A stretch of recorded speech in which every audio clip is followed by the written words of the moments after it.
Hello. Good morning. Magluto tayo ng talbos. So, manguha tayo ng talbos dito sa garden. Ito yung talbos ng garden. Ayan. Kaganda oh. Fresh. Ito ang ating lulutuin ngayon. Ayan. Fresh. Okay. Gasan natin ang talbos. Running water. Ayan. So, ito na yung mga kasamahan na talbos. Fresh talbos. Ito yung fresh talbos natin. So, since marami kaming manok, i-deliver kami ng manok sa kantin araw-araw. Ang dami namin madami kaming mga atay, balong-balongan. So, igigisa ko dito sa kamatis, sibuyas. At saka ito dahon ng sibuyas. Paborito ko yan. Parang sarap niyan isama palagi sa niluto kahit may sabaw. Okay, wala pa pala akong ano. Okay, guys, dito ako nagluluto. Yan o. Siyempre, discarding malupit tayo. Discarte tayo kasi mahirap naman na ito, kailangan ko ng bawang. Okay. Magigisa tayo.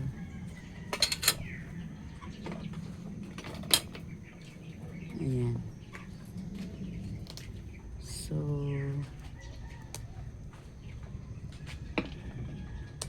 dito na lahat. Ay, ito muna.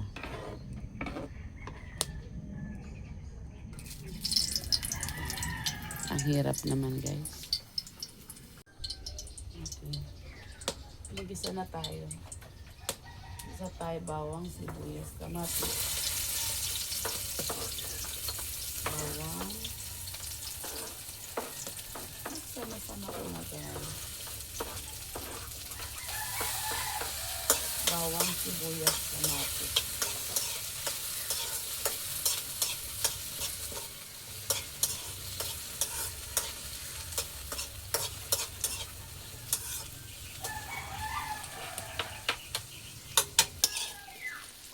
So, yung niluto ko, galing lang lahat dito sa aking mga tagpas siya dyan sa aking lagayan.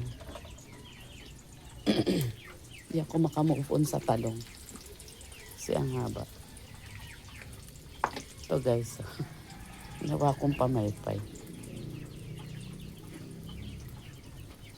Binili ko to. Daspan, pero pwede. Ang ganda gawing pamaypay.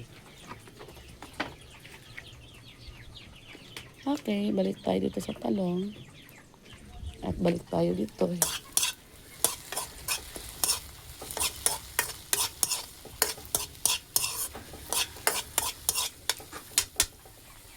Bakas o ang fresh niya. Sige, iluto na natin. Ito muna ilagay ko doon.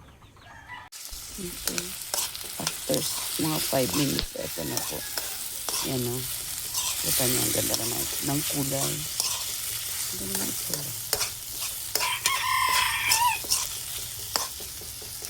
Tinatamad ako guys kumuha ng tandok sa bahay. Kaya ito, kung anong meron dito, yun na lang ginagamit ko. Ito, kutsara. Kaya lang mainit. Malapit ang kamay ko sa apoy. Ang ganda ng kulay niya guys. Pwede na ilagay ang talbos at talong guys. So lalagyan na natin yung talong muna. Ito.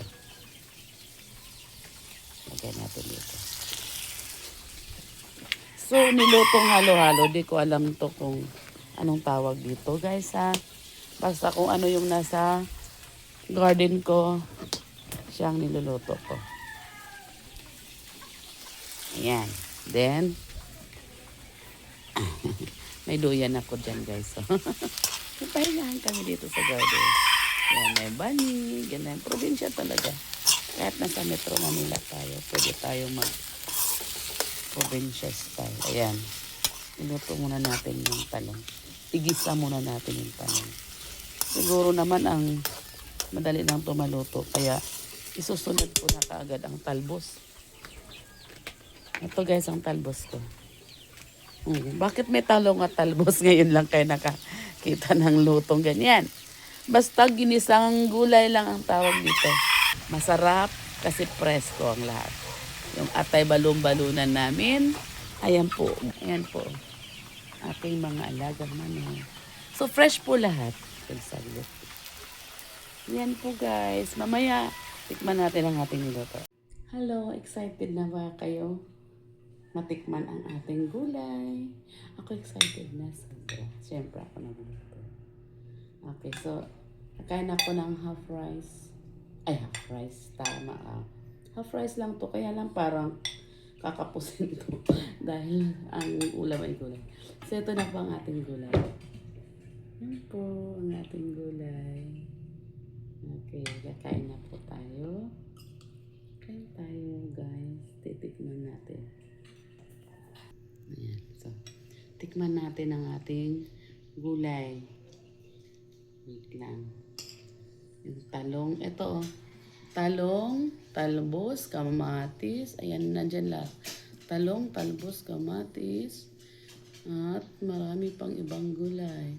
Yung dahon ng, ng sibuyas. Gustong gusto ko yun. Okay, tikman natin guys. Pagsama-samahin natin. Excited na ako sa lasa. Lagyan ng konting kanin. Ito oh. Kain tayo. Masarap. Masarap. Nalinamnam guys kasi fresh yung talbos. Fresh siya.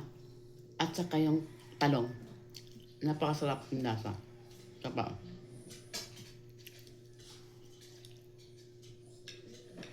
Naku yung anak ko. Gustong gusto to. Tignan mo guys ang alaga ko. Gustong gusto rin niya kumain. Maya na, bibigyan ko rin to sila ng ulam.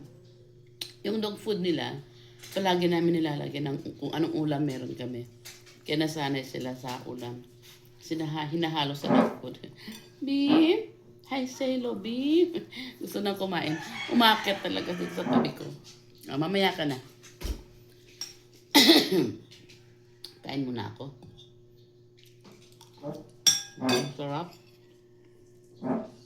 Kain tayo guys. Kain tayo.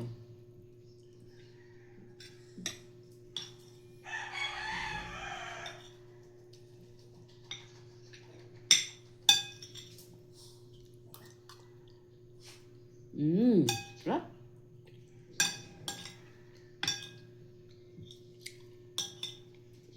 Sabado magluluto ulit ako nito. Kasi tama lang yun. Yung dalawang talong doon, ma-harvest na. Depende yun. Kasi yung anak ko, paborito ang paborito niya yung tortang talong. Baka yung dalawang mahaba doon, gawin na lang tortang talong. Pero sure ang talbos, mag-iinsalada ang talbos ako sa Sabado. Baka nyo po, para sa mga, gusto ko lang ma-inspire ang mga tao. Nandito ako sa Caloocan. Ano to? Caloocan City. Hindi siya bukid, pero nagawa kong magtanim. Nakita niyo yung vlog ko doon sa garden ko. Nakabakod yun. Isang lote yun na nakabakod. Ginawa kong yung kalahati, mga manok, yung kalahati. Ginawa kong taniman, strawberry, malunggay. Ang malunggay nga, nakalimutan ko lagyan to ng malunggay. Malunggay, papaya, talong, kamatis. So sa strawberry, may vlog din ako. Isasama ko rin dito ang vlog ko. Nag-harvest ako. Namunga ng dalawa, ang lalaki. Alam, binigay ng asawa ko doon sa driver na kaibigan niya. Tapos yung isa, tinira niya sa akin. Hinarvest ko. Gusto kong kainin, kaya lang, binigay ko naman sa pamangkin ko. Gusto ko patikim sa kanya. Kain tayo, sarap talaga. Promise. Masarap. Ibang lasa talaga pag fresh. Sa totoo lang. Eto lang nga. Ganito lang siya. Simple. Sana ma-inspire yung ibang mga tao na kahit hindi ka nasa, wala kang bukid, kaya mo magtanim sa paso. Sa paso, sa container ng mga, anong container pwede? Ibabag ko next day, yung mga pinagtaniman ko naman. Mga ano lang siya, ginawa kong, hiningi ko sa kantin. Nideliver kami sa kantin ng manok. Humingi ako ng mga bote-bote doon na pinag-anuhan nila. Bote ng toyo, suka, ng Wilkins, ng mga mineral water. So, yung mga ganito ngang bote, humingi ako sa kanila. Ang nasa school, tinaniman ko na ng mga bawang. Isang ganito, 3 bawang. Tataob mo lang ganun. Bubuksan dito sa ibabaw. 3 bawang. Yung bawang na yan, mga nanay, lahat naman tayo nanay, siyempre madiskarte tayo. Kahit sa kusina nyo lang, sa balkonahin nyo, basta maaarawan siya pag umaga, then ipasok mo na kung talagang paarawan mo na. Kasi ang halaman na kailangan ng tubig, araw, siyempre pagkain na galing sa lupa. 3 bawang. Kahit wala kang bawang, yung dahon ng bawang, yung isang puno ng bawang na yan, hilahin mo. Hugasan mo, hiwa-hiwain mo. Yun yung igisa mo. Kahit di ka na bumili ng bawang sa palengke. Yun na lang. O kaya wag mong hilahin, putulin mo lang yung dahon. Hiwa-hiwain mo. Yun, lasang bawang, amoy bawang. So, gawin mo ng bawang. Hindi mo na kailangang bumili. Ganon din ang sibuyas. Ganon din ang talbos. Ganon din ang kamatis. Ang kamatis ko doon, malapit na mamunga, namumulaklak na. Ano lang yun, nung pinaghiwaan ko, ginanon ko siya, piniga ko doon sa puno ng kalamansi. Tumubo siya. Tapos nilipat ko sa paso. May kamatis na ako. Kahit nandito tayo sa Manila, kahit nasa syudad tayo, pwede tayo magtanim. Pwede tayo makakain ng mga preskong gulay. Kasi maniwala kayo, ang nabibili natin sa palengke, huwag lang magalit yung mga nasa palengke, pero totoo yan. Bihira tayo makakita ng fresh sa palengke. Minsan akala natin fresh, pero hindi pala. Maraming beses na ako nakabili ng ganyan. Isda man, pag uwi ko sa bahay, nung hinugasan ko, nagkulay green ang tubig. So alam na, may food color.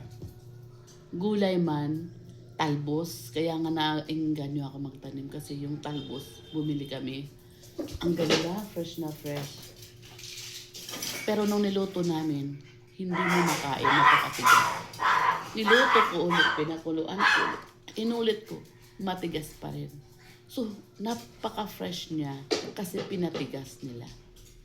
May something silang inilagay para manatiling mukhang fresh yung gulay. Pero mayroon chemicals naman, ha? Kaya mas pinopromote ko lang dito yung magtanim tayo. Kaya natin kumain ng fresh galing sa ating sariling tanim. Yung gugulayin mo, pechay. Magpapatubo ako ng pechay. May pechay ako. Next vlog ko, magpapatubo ako ng pechay. Palalakihin ko. Makikita niyo, makakapag-gulay tayo ng pechay. Gusto ko lang kayo ma-inspire na magtanim, kumain ng mga pagkain na fresh galing sa sarili mong pananim. Pwede. Mga paso. Ito, sibuyas. Dito pwede. Tapos, bawang. Ito lang yung ididikit mo sa kahoy. Ito, ibaon mo siya sa meron kang isang mahabang kahoy. I-tornilyo mo siya. Ito, buksan mo dito. Lagyan ng lupa. Tapos, ikabit mo siyang ganun. Tatayo na yan siya. Kasi nakatornilyo yung takip. Wala ka na marami pang problema dyan. Ganun na siya. 3 ulo ng bawang. Magagamit mo ng kahit 10 times mo siyang mapapakinabangan bago maupos yung 3 ulo ng bawang. So, makakatipid tayo mga nanay. Diba? Okay ba? Kung okay naman, please subscribe and mag-like lang po. Kain po. Tuloy ang kain ko. Salamat sa panunood. Thank you po. See you next vlog. See you sa my next vlog. Bye-bye.